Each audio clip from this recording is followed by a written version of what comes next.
Chers petits garçons et petites filles, aujourd'hui vous êtes remplis de joie.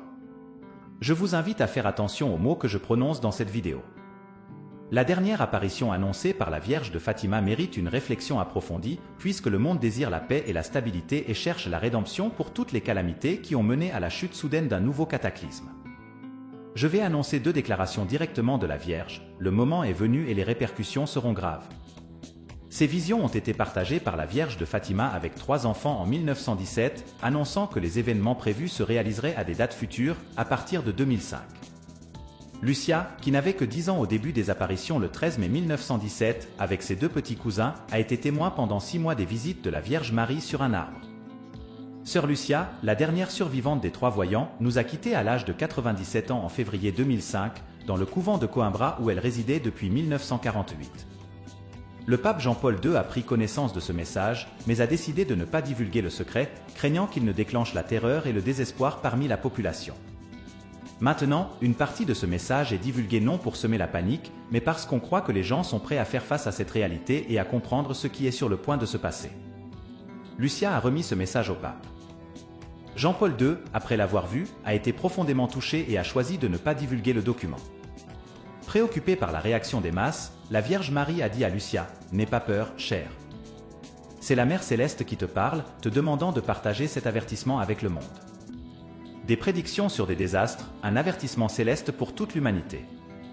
En le faisant, tu rencontreras des obstacles, mais n'aie pas peur. Écoute attentivement et prête attention à mes conseils. Il est nécessaire que l'humanité se corrige en invoquant la clémence pour les fautes commises. Maintenant, que peuvent-ils faire ? Ils veulent une preuve afin qu'ils acceptent mes mots plutôt que ceux des médiateurs. Aux gens, j'annonce que vous avez observé le miracle du soleil, visible par tous, croyants et athées, ruraux et citadins, savants et journalistes, laïcs et religieux. Un sévère châtiment tombera sur l'humanité, non immédiatement, mais dans la seconde moitié du XXe siècle. Cette prophétie a déjà été révélée aux enfants de Mélania et Maximin à la Salette, et aujourd'hui je la réaffirme parce que l'humanité a péché et a méprisé le don reçu. Il existe un ordre, mais Satan prévaut dans les sphères les plus hautes, influençant certaines actions. L'humanité est sous l'influence du mal, qui répand la haine et la vengeance, produisant des armements capables d'anéantir le monde en quelques instants. La moitié de la population pourrait périr de manière horrible.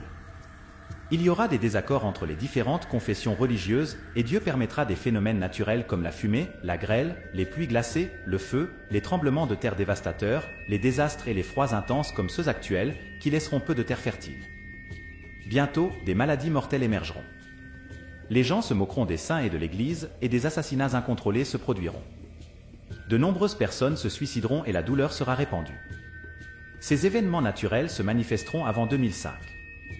À partir de ce moment, la situation climatique va se dégrader considérablement, entraînant des changements soudains et violents. Nous assisterons à des phénomènes extrêmes qui causeront la disparition de ceux incapables de montrer de la compassion et de l'amour fraternel.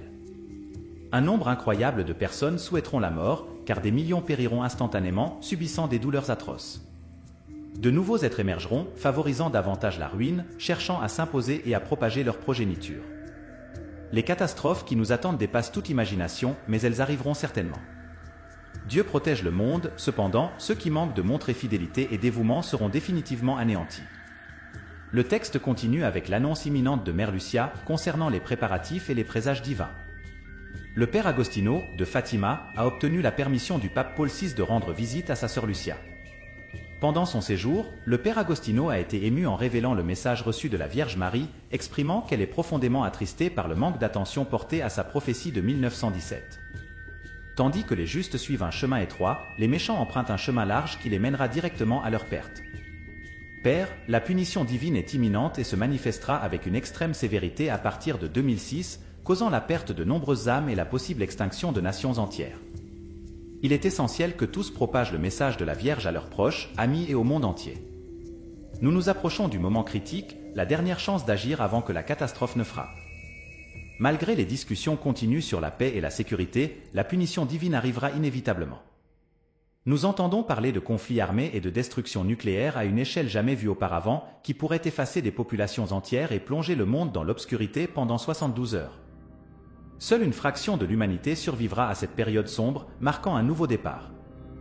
Dans une nuit froide, juste avant minuit, un tremblement de terre dévastateur secouera la planète pendant 8 heures.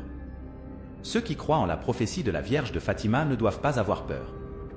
Cependant, d'autres subiront les conséquences pour avoir négligé cet avertissement. Le séisme entraînera d'immenses ruines dans diverses régions du monde, certaines zones se diviseront, provoquant d'énormes calamités. Pour se préparer, Mère Lucia indique que la Vierge demande de rester chez soi et d'éviter d'accueillir des étrangers, car de nouvelles personnes apparemment amicales promouvront l'adhésion à une nouvelle race et façon de vivre. Il est important d'ignorer ces personnes qui utiliseront le désastre imminent à leur avantage. Mère Lucia suit les révélations reçues afin que chacun puisse se préparer et persister comme ses enfants. Je vous fournirai les avertissements suivants. La nuit sera extrêmement froide avec des vents puissants et un sentiment d'anxiété. Bientôt, un tremblement de terre commencera, secouant la terre vigoureusement. Scellez portes et fenêtres, ne communiquez pas avec ceux qui sont dehors et ne regardez pas à l'extérieur, car ce sera la fureur du Seigneur. Allumez les bougies consacrées, car pendant 3 jours, aucune autre source de lumière ne sera visible. Le mouvement sera si intense qu'il déplacera le globe de 23 degrés avant de revenir.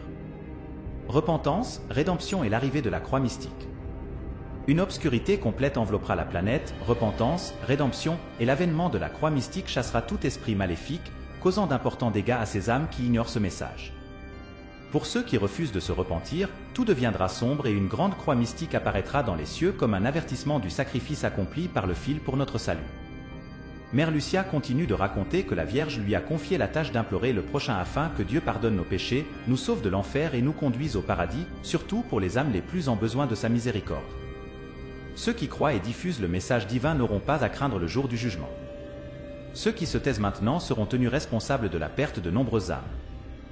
À cause de l'inconscience, lorsque le sol cessera de s'agiter, ceux qui n'ont pas encore cédé au Créateur périront de manière atroce. La brise dispersera l'eau partout, permettant à beaucoup de rester en vie. Après la calamité, une fois qu'elle a commencé, c'est inutile de s'en tourmenter. Le divin ne souhaite pas que l'un de ses disciples, tout en punissant les transgresseurs, assiste à leur tourment ou au mal qu'il inflige. Seconde prophétie de la Vierge de Fatima.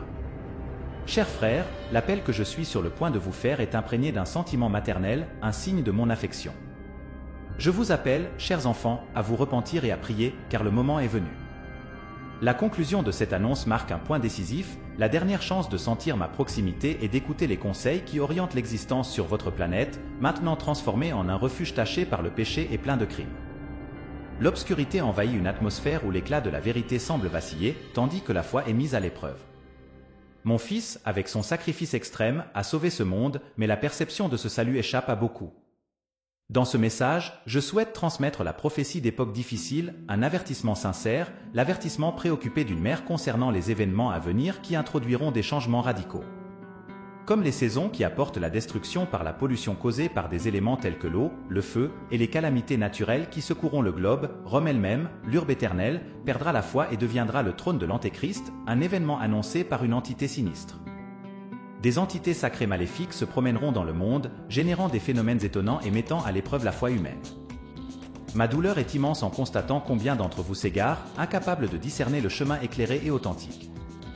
Ce message veut être un avertissement, une occasion de réfléchir sur vos actions face à un univers enveloppé dans l'obscurité. Malgré la menace d'événements imminents et les conduites néfastes de ceux qui se sont détachés de ma lumière maternelle, je vous encourage à devenir mes apôtres, à vous joindre à moi dans la prière, afin que même dans l'ombre vous puissiez trouver lumière, sérénité et clémence dans cette ère d'épreuve. Que vos âmes s'ouvrent à la vérité et à l'affection perpétuelle. Chers enfants, repentez-vous et priez, car le moment est arrivé. Ce sera la dernière occasion où vous me verrez et ceci reste mon dernier message pour tous. L'ère humaine est terminée et, malheureusement, seul un petit nombre a saisi sa gravité. Le monde s'est transformé en un lieu taché par le péché, pollué par de nombreux crimes. Mon fils a racheté le monde par son amer sacrifice. Prédiction numéro 2 de l'Immaculée de Fatima. En tant que votre mère, j'ai partagé sa souffrance et son tourment, et je resterai à vos côtés en esprit et âme pour toujours, mes enfants. Au fond de mon cœur affligé, j'envoie un message maternel d'amour et d'avertissement. Il est de mon devoir de vous prévenir du terrible malheur imminent. Vous serez confrontés à des changements climatiques, à des zones polluées par l'eau et le feu qui apporteront une destruction totale. Des séismes catastrophiques causeront d'énormes ruines, les volcans entreront en éruption entre les montagnes et les villes, les étoiles et le satellite de la Terre tomberont du ciel en perdant leur éclat. La ville éternelle, Rome, abandonnera la foi et deviendra le cœur de l'Antéchrist, né d'une entité démoniaque. Des entités sacrées maléfiques se répandront à travers le globe, accomplissant des miracles parmi les humains. Mon cœur est profondément affligé de voir combien se détachent de la réalité et rejoignent ceux qui commettent des actes néfastes. Ceux qui pactisent avec le mal, anticipant l'avènement du grand séducteur de l'humanité, infligeront du tourment. Beaucoup de mes messages et apparitions ont été négligés car vous ne réalisez pas le chemin sombre que vous suivez. Il y aura des pleurs et des adeptes du chemin obscur, mais mon affection pour vous reste inchangée. Je vous ai constamment encouragé à interpréter les signes des temps. Cependant, vous avez refusé, devenant des individus insensibles ou effrayés, vous rendant au mal.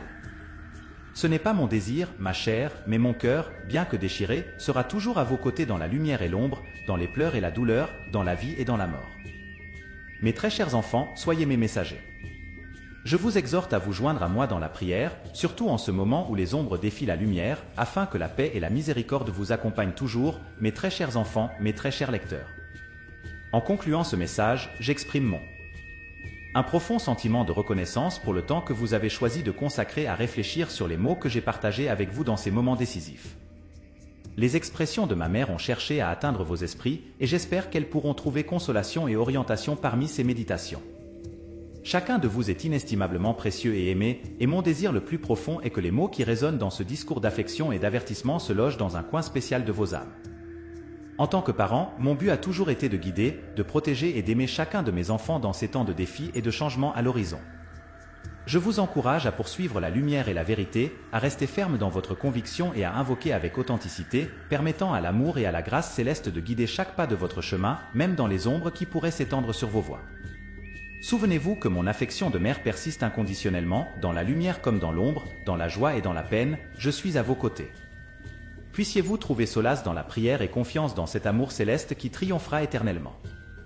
Je vous envoie mes bénédictions et mes vœux les plus chers, vous souhaitant la sérénité et la grâce de l'amour céleste qui vous accompagne chaque jour. À notre prochaine rencontre, mes chers enfants, en ce moment de séparation, je souhaite vous rappeler que, même si le chemin peut sembler incertain et difficile, vous n'êtes pas seul, mon amour et ma direction de mère vous accompagneront constamment alors que vous faites face aux changements et aux épreuves qui vous attendent. Ayez confiance dans la puissance de votre foi et dans la lumière qui se révèle dans la vérité et dans l'affection, un phare dans les ténèbres et une connexion directe avec le divin qui peut offrir confort et force. Je vous prie, continuez à rechercher la paix intérieure à travers la méditation et la réflexion, trouvant confort dans l'affection inconditionnelle que moi et mon fils vous offrons. Souvenez-vous que, malgré les prophéties annonçant des périodes turbulentes, il y a toujours place pour l'espoir et la rédemption. Gardez vivante la flamme de votre conviction et soyez des messagers de lumière dans un monde qui parfois semble submergé par les ténèbres. Que la paix du Seigneur soit avec vous jusqu'à notre prochaine rencontre. En prière à la Vierge Marie, nous compléterons mes mots par un hymne. N'oublions pas que le monde entier se tient ici sans le règne de Dieu. Ô Marie, Mère de la grâce divine, exaltée parmi toutes les femmes, nous nous tournons vers toi avec un cœur humble et un esprit assoiffé. Dans ta pureté et ta douceur, nous trouvons refuge et confort. Reine des cieux, Dame de clémence, enveloppe-nous dans ton étreinte maternelle, nous accueillons sur ton sein sûr, dans tes bras nous déposons nos joies et nos peines, nos victoires et nos chutes. Toi qui as connu la joie de donner naissance au Sauveur, comprends nos bonheurs les plus profonds et guide-nous à travers les souffrances qui oppressent nos cœurs. Regarde-nous, ô Mère aimante, avec des yeux pleins de pitié et intercède pour nous devant le trône céleste. Marie, étoile du matin, qui brille perpétuellement avec la lumière de la vérité. Ta guidance nous accompagne sur les chemins parfois voilés par l'ombre de la vie, ton exemple de modestie et de douceur illumine notre quotidien. Montre-nous comment accueillir le plan divin avec un goût sincère, comme tu l'as fait devant l'archange Gabriel, ouvrant ainsi la voie vers la rédemption. Ô Marie, Vierge très pure qui a accueilli en son sein le Fils de Dieu, aide-nous à ouvrir nos cœurs à Christ pour qu'il puisse épanouir en nous, nous modelant à son image. Que chacun de nos gestes puisse refléter ta tendresse, ton amour et ta miséricorde. Donne-nous le don de vivre en harmonie avec la volonté divine, aspirant à la sainteté à chaque instant. Marie, Mère de l'espoir, dans les moments où les tempêtes de la vie semblent nous submerger, infuse en nous la confiance que tu avais au pied de la croix. Guide-nous à travers les ténèbres du doute et de la mélancolie, afin que nous puissions toujours voir à l'horizon l'éclat de la foi. Que notre confiance en Christ soit ferme comme la tienne, même face aux plus grandes souffrances. Ô Marie, Mère de tous les peuples, intercède pour nous.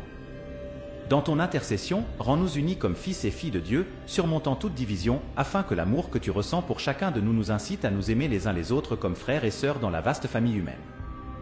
Ô Notre-Dame du Salut, Marie-Rose mystique, laisse-nous admirer la beauté de ton esprit et la plénitude de ta grâce. Accorde-nous le don de mener une vie vertueuse et dévote, nourrissant cette beauté intérieure qui reflète la magnificence divine.